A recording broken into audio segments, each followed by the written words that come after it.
Mesdames et messieurs, nous sommes ravis de vous retrouver dans le cadre de cette édition d'information au sommaire. Le samedi 25 mars dernier, le chantre chrétien catholique ivoirien Guy Roger, enregistrant 20 années de carrière, a présenté son nouvel album intitulé « Seigneur, étends ta main et bénis-moi ». C'était au cours d'une cérémonie de dédicace organisée à la librairie Carrefour Siloé de Cocody, en présence de plusieurs prêtres, religieuses et fidèles laïcs. Toujours le samedi 25 mars dernier, à la faveur de la 4e édition du Pélégicum, la centaine de journalistes et communicateurs catholiques de Côte d'Ivoire, réunis à la paroisse Sacré-Cœur de Ngourou, a été instruite sur le thème « Parler avec le cœur en vivant dans la vérité de l'amour ». L'enseignement a été donné par le révérend père Franck-Stéphane Gapi, secrétaire exécutif des moyens de communication sociale du diocèse d'Agoville. On en parle dans cette édition. Dans le cadre de la célébration de ses 20 ans de carrière, le chantre catholique ivoirien Guy Roger a procédé à la présentation de son nouvel album intitulé « Seigneur, étends ta main et bénis-moi », comprenant 12 titres. La cérémonie de dédicace a eu lieu le samedi 25 mars dernier dans la salle de dédicace et d'action culturelle Cardinal Bernayago de la librairie Carrefour Siloé à Cocody. C'était en présence de plusieurs prêtres, religieuses et fidèles laïcs, parmi lesquels le chantre Guy-Christ Israël, président de l'Union nationale des artistes catholiques de Côte d'Ivoire. Un reportage signé Paul Akichi, commenté par Marie Abissier. 20 ans de carrière musicale, cela se célèbre. En prélude à la célébration de l'événement, le samedi 25 mars dernier, le chantre catholique Guy Roger a présenté son 7e album Dernier-né au cours d'une cérémonie de dédicace qui a eu lieu à la librairie Carrefour Siloé de Cocody. L'œuvre musicale est intitulée « Seigneur, étends ta main et bénis-moi ». Il comprend 12 titres. La cérémonie s'est ouverte avec la prière de bénédiction faite par le père Hilaire Manglé, aumônier diocésain des communautés nouvelles. Par la suite, un élément audio présentant la biographie de l'artiste a permis aux invités d'en savoir plus sur le chantre Guy Roger. En effet, originaire de Boaké, le chantre a reçu une éducation catholique. Il a débuté son parcours d'activité par la mécanique. Ensuite, il a eu un penchant pour la couture, domaine dans lequel il a fait une formation. Exerçant son métier, il a développé une passion pour la musique, étant attiré par les chants chrétiens. Il a été membre de plusieurs chorales et a ainsi nourri le désir de devenir chantre. Une fois à Abidjan, avec le bénéfice financier de sa maison de couture, il peut financer son premier album et débuter sa carrière. La cérémonie de dédicace a été une occasion pour le chantre Guy Roger de partager des anecdotes sur des difficultés rencontrées au début de sa carrière. On a demandé pardon. Et puis il y a une qui dit, bon, depuis là tu nous emmerdes là, envoie le son, on va voir ce qu'il sait faire. Il dit, eh Dieu, même un chant seulement me suffit.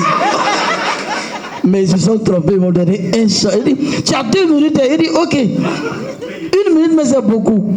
Quand j'ai fait, les mouches ne volaient plus.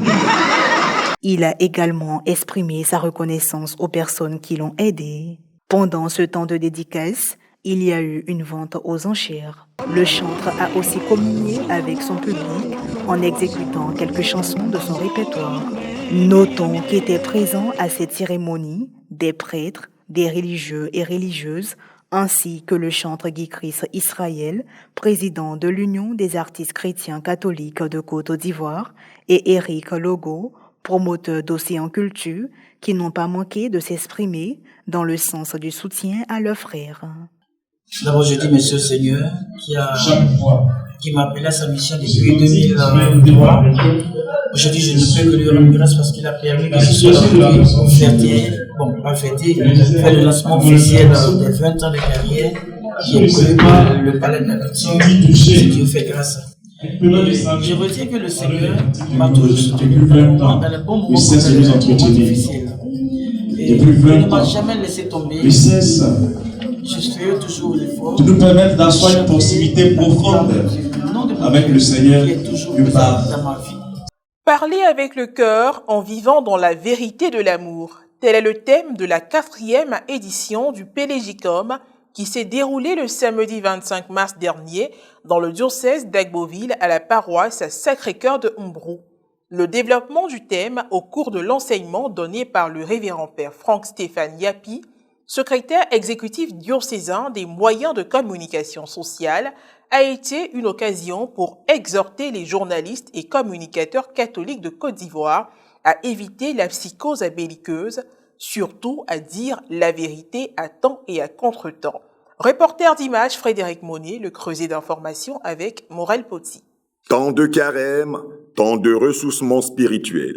Ne voulons pas rester en marge de cette actualité religieuse. L'Association ivoirienne des journalistes et communicateurs catholiques de Côte d'Ivoire, AIJK, a organisé son traditionnel pèlerinage dénommé Pélégicum.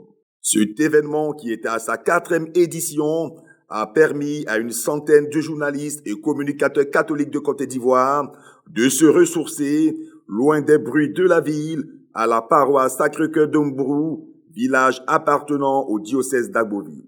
Au programme, des exercices de spiritualité auxquels ils ont été soumis, s'inscrit l'enseignement donné par le révérend père Franck-Stéphane Yapi, secrétaire exécutif diocésain des moyens de communication sociale.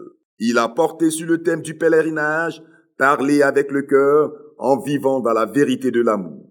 À cette occasion, le père Franck-Stéphane a exhorté les journalistes et communicateurs à dire la vérité à temps et à contre-temps dans leur milieu professionnel, tout en s'appuyant sur la vérité divine. Pour lui, les journalistes et communicateurs doivent sortir de la psychose belliqueuse, comme le recommande le pape François, et parler des problèmes de l'Église dans un esprit de synodalité et de charité. Racontant un pan de l'histoire de Saint Antoine de Padoue, plus connu comme le Saint des objets perdus, il a révélé qu'il était également un homme de vérité et a invité les pèlerins à suivre son exemple. Tout le corps de Saint Antoine s'est décomposé à l'exception de sa langue. Et 32 ans après son décès, la langue est restée intacte et fraîche, comme si on venait de l'arracher à quelqu'un qui venait de mourir à l'instant. Pourquoi? Simplement parce que c'était un homme de vérité. C'était l'organe qui a été consacré à Dieu. Donc vous, au soir de votre vie, votre langue, votre cœur, vos doigts doivent être déveliqués. Parce que vous aurez dit toujours la vérité, à temps et à contre-temps. Vous devez être les Padoue de notre siècle. C'est ça, parler avec son cœur. Pour rappel, l'Association ivoirienne des journalistes et communicateurs catholiques de Côte d'Ivoire, AIJK, a été fondée en 2013 avec comme premier président Herman Aboua. L'actuel président depuis le 4 juin 2022 est Innocent Begré. Le but principal de l'AIJK est d'unir tous les acteurs des médias qui partagent la foi catholique. Le Pélégicum 2023, un pari gagné par l'AIJK, vu le nombre remarquable de participants. Aujourd'hui, c'est une centaine de journalistes et communicateurs qui se sont retrouvés en Brou, dans le diocèse d'Agboville, pour, n'est-ce pas, vivre leur foi chrétienne et comprendre mieux les instructions du pape François relativement à la journée mondiale des moyens de communication sociale. À travers l'enseignement que nous a donné le père Franck-Stéphane Yapi, au en charge des MCS du côté d'Agboville, nous avons pu comprendre le rôle et l'éthique qu'on doit mettre dans notre métier de journaliste catholique surtout. C'est vraiment merveilleux, on le dit, pour des frères et sœurs de vivre ensemble, et c'est vraiment cette fraternité que nous avons pu célébrer ici aujourd'hui avec le thème, l'enseignement qui nous a été donné. C'est vraiment, nous ressortons de ce pèlerinage avec beaucoup d'enseignements. Pour nous, journalistes, la seule vérité qui vaille, c'est la vérité de Dieu. Il n'y a pas autre commentaire à faire sur cet enseignement. Nous avons vécu intensément ce pèlerinage. Il doit s'appuyer sur la déontologie et l'éthique, mais avant tout avoir la vérité de Dieu. Car nous sommes avant tout chrétiens. Et notre engagement en tant qu'enfants de Dieu doit se démarquer dans nos écrits. Les messages que nous avons reçus ont été des messages édifiants.